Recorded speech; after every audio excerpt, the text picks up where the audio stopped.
Hey, welcome back. Today, we're going to be talking about the introduction to derivatives, the first big idea of calculus, out of the two big ideas, right? So we just finished learning about limits. They're pretty cool, nice, neat idea, but they're not one of the big ideas of calculus. The two big ideas of calculus are derivatives and integrals. Now, integrals are going to be much further down the line because I got to cover almost everything about derivatives first. And then we can talk about integrals. Awesome. So, in an earlier video, I posed the following question. Consider f of x equals x squared, right? And it's a graph, right? Let me just add some markers so we're clear. This is 1, this is 2, this is 1, this is 4. All right. So we know that for linear functions, they have a constant slope, right? Does this function have a constant slope? No, right? Because if you see here let's go with orange, the slope from here to here is about this, but from here to here, it's that. So it's two different values. And additionally, if you go from here to here, it's negative, right?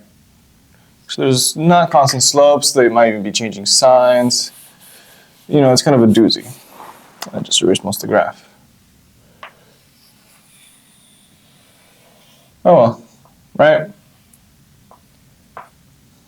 But what do those slopes mean, right?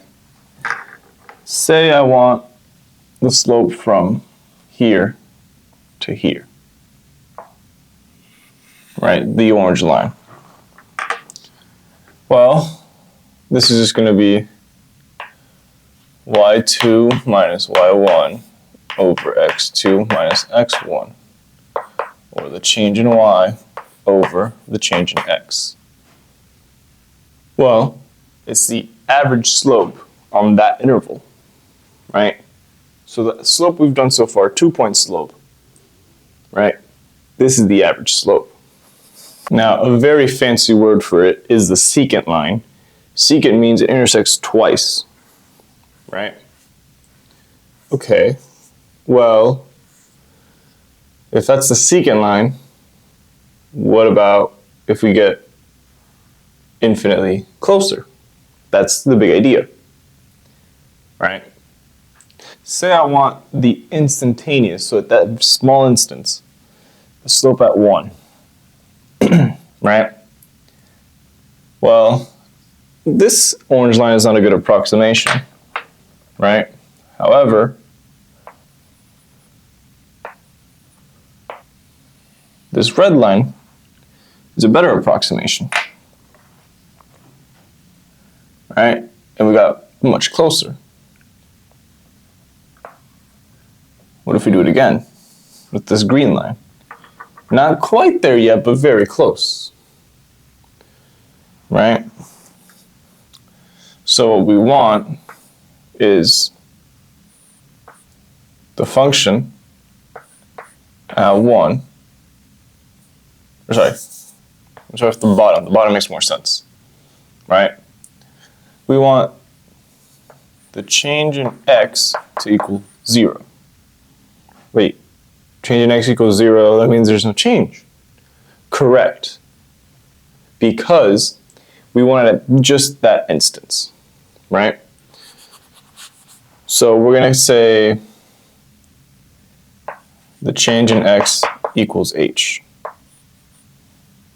Right? Okay. So that handles the bottom. What about the top? Well, I want, again, we're getting really, really, really close, but not quite. So I want the function from where we started, x, plus the change in x f of x plus h, right? That's our y2 in this case, minus y1, so f of x. So this reads f of x plus h minus f of x all over h, right? So just a friendly reminder again about h. If this is x1, this is x2 in orange, h equals x2 minus x1, right? If this is x1, this is x2 in red, h would be the same thing. It's the change in x. For green, it is super, super small.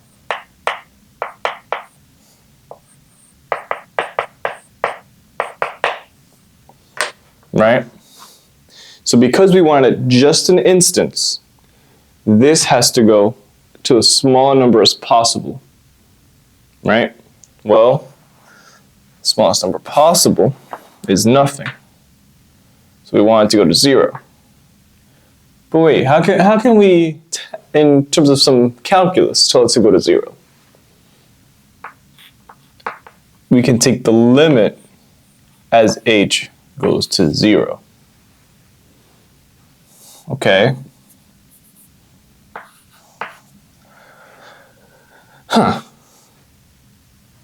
This looks to be important. It is. So before I explain why it's important, I'm just going to go over what it is one more time. Say we want the instantaneous rate of change. It's just one instance, right?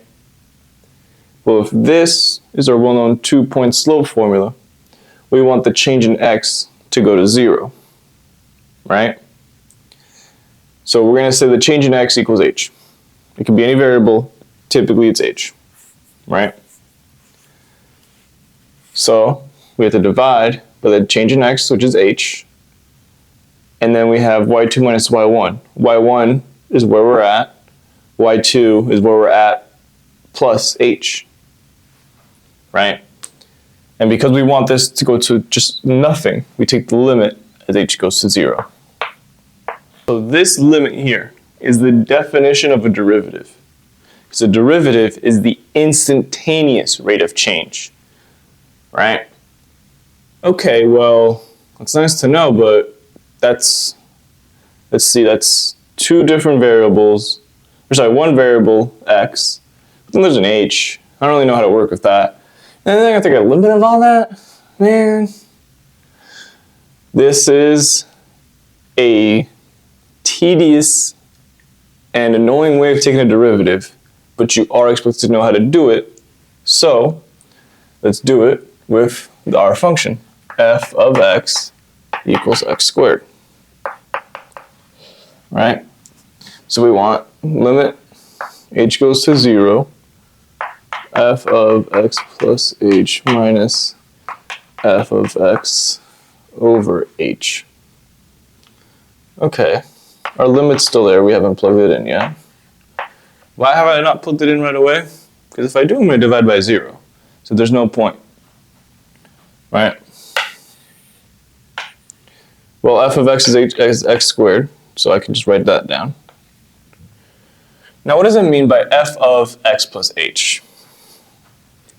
Well, if we have f of x equals x squared, f of x plus h equals x plus h quantity squared. And this, if you multiply it out, you get x squared, xh, xh, h squared. It's x squared plus 2xh plus h squared. Makes sense. It's a perfect square. Sorry, it's not a perfect square. It's a binomial being squared. Makes sense. Now, what we do is we realize, okay, at the top can simplify because we have x squared minus x squared. We then get the limit h goes to 0, 2xh plus h squared over h. This also simplifies because we can factor in h to get we get the limit as h goes to 0 of h times 2x plus h over h.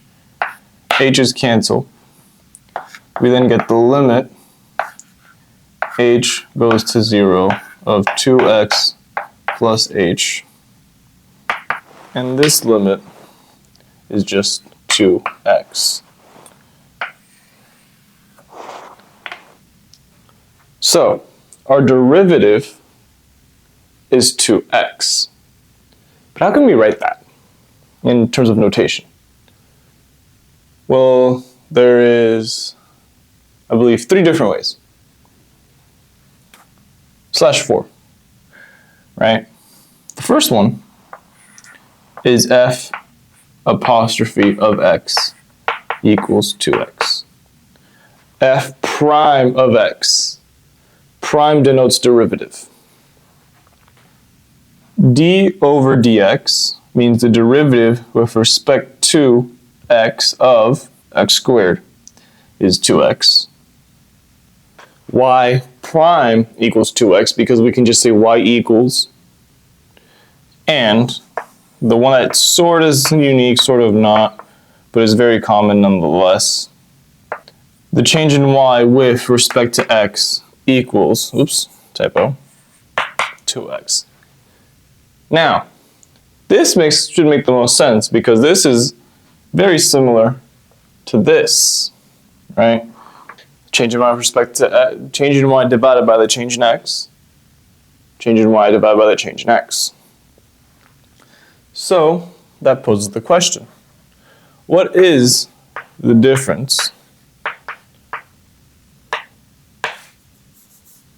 between that notation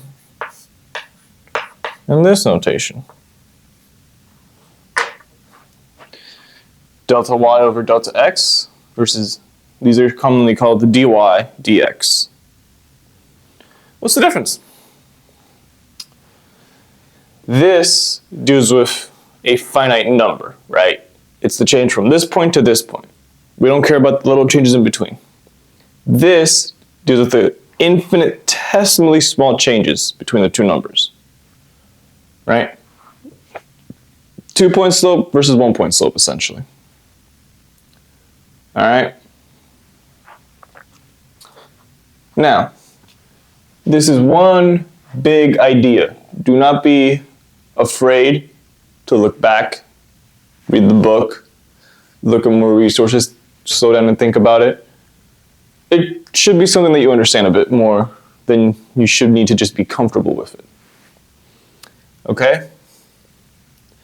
With that said, I'm going to move on to another example problem where I'm going to go for the algebra of this, right, with a very similar function.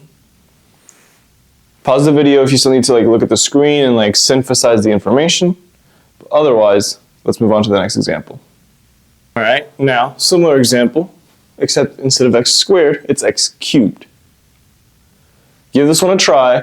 It should be very, very similar, right? So pause the video, give it a try before I run through it.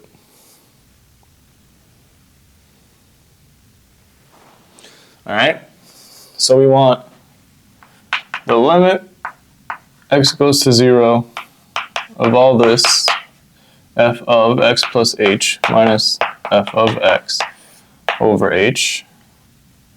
Well, we have x plus h cubed, which is x plus h squared times x plus h, which is x plus h times x squared plus 2xh plus h squared. Why did I run through that? Because I would rather multiply this out than cube this personally. And when I multiply, I do the box method, which just means I write it down as two different sides of a box, right? Long side, short side, and I just multiply. So x times x squared is x cubed. X times 2xh is 2x squared h plus xh squared, right?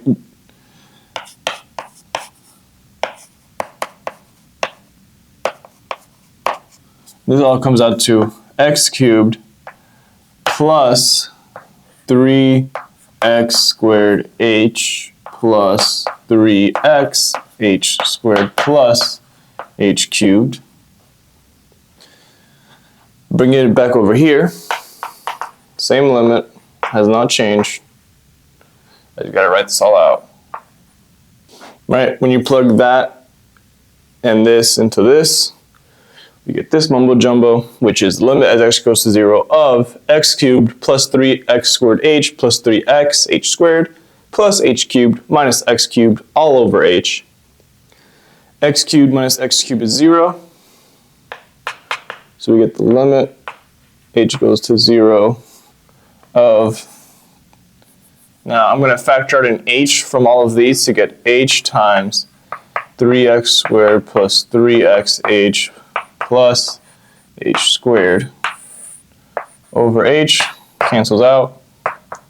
We get the limit, h goes to 0, 3x squared plus 3xh plus h squared.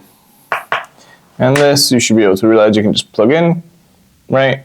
And you get 3x squared. Wonderful. So f prime of x for f of x equals x cubed is 3x squared. Okay, but that's just a general function.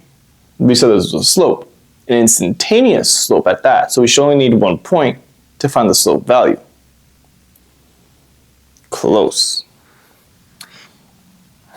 Very close, don't get me wrong. Just one technicality. Recall from earlier, x squared, right? What we're saying was that for f of x equals x squared, f prime of x equals 2x, right? So we get something like that in terms of our slope, quote unquote. Okay, but we can really only find it at 1 point because it's instantaneous, right? So with that said, let's see how we can find the actual value and not just the function, right? This is a instantaneous slope, as I've been saying. I'm really trying to hammer that in your head. So it means that it only touches at 1 point. I'm going to say it's this point here, right? This orange dot. Which means everywhere else, it should never touch the function, right? Let's see if you know some math vocabulary. What is the word for only touching once? Tangential, right? In orange, what is shown is the slope of the tangent line, right? So let's say this is at x equals 1, and this is our derivative, right? So then we get that the derivative at 1 is 2. So the slope of the tangent line at x equals 1 is 2. And because the tangent line only touches once, sort of by extension, the slope of the function at the instance of x equals 1 is 2. That is important to note. There's a lot more to come with tangent lines later. They're not hard, but there's something that the AP test writers love to include for like 1 or 2 points in an FRQ every year almost. So yeah, with that said though, let's come back to our x cubed question.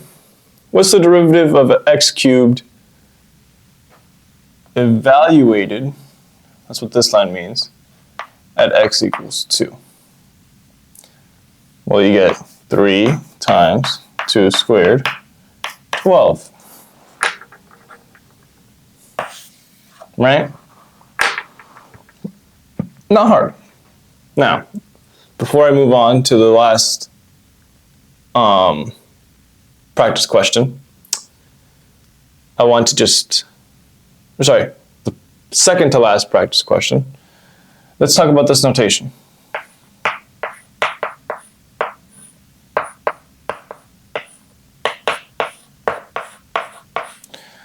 So I had some function of x, vertical line, x equals some value.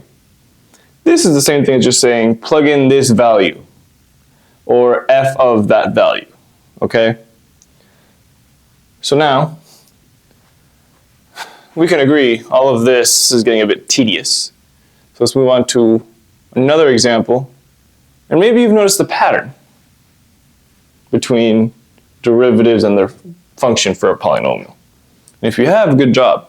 But if not, let's get to it. All right, in our second to last example, we're given f of x equals x to the fourth. Find just f prime of x. Actually, no, find dy dx. Let's change up the notation. Right, so we want the limit as h goes to 0, f of x plus h minus f of x, all that over h. Wait a minute. You're telling me I'm going to have to multiply x plus h to the fourth. That's that's too much for me. I can do it. I'm just lazy.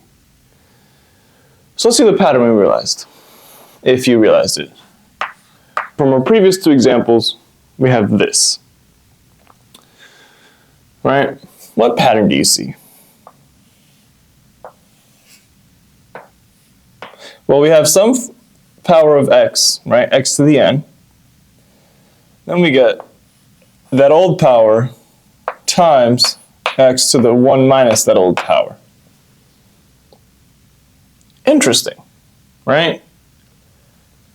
This is very, very useful because it means you no longer have to do all this limit stuff, right? And it's called the power rule.